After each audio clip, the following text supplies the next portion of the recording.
কারো ঘরে যদি অনেকগুলো মেয়ে হয়, তারপরও সে একটা আশা করে কি সন্তানের, ছেলে সন্তানের।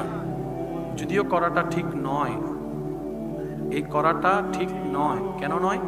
ছেলে হবে না মেয়ে হবে সিদ্ধান্ত আল্লাহ। আল্লাহ, আর আল্লাহ যখন যেটা করেন বুঝে শুনে করেন, ভালোর জন্যই করেন। সুবহানাল্লাহ। আপনি মনে করছেন আপনার বংশ টিকার জন্য ছেলের দরকার, আপনার রব চাইলে আপনার মেয়ে দিয়েও আপনার বংশ টিকাই ফেলতে পারবে, সুনাম অর্জন করাই ফেলতে পারবে। সেজন্য যাদের ঘরে সন্তান আছে, যেই হোক সন্তান, এটা ছেলে হোক মেয়ে হোক, শুকরিয়ার নামাজ পড়ে রবের কাছে দোয়া করেন, আল্লাহ বর্তমান সময়ে সন্তানই হচ্ছে না, এরকম হাজার পরিবার আছে, তুমি অন্তত আমাকে একটু আব্বু ডাকটা শোনার সুযোগ দিয়েছো, আম্মু ডাকটা শোনার সুযোগ দিয়েছো। আল্লাহ তুমি চাইলে আমাকে নাও দিতে পারতা, আমি অন্তত মূল্য আফসোস নাই, কারণ আমি আমার সন্তানের চেহারাটা কেমন সেটা তো দেখতে পেরেছি, আমার সন্তানকে একটু কোলে নিতে পেরেছি, একটু বুকে লাগাতে পেরেছি, একটু কপালে চুমা দিতে পারছি। কত মা বাবা বিয়ে করে এখন অপেক্ষা করতেই আছে, আল্লাহ একটা সন্তান দাও, একটা সন্তান দাও।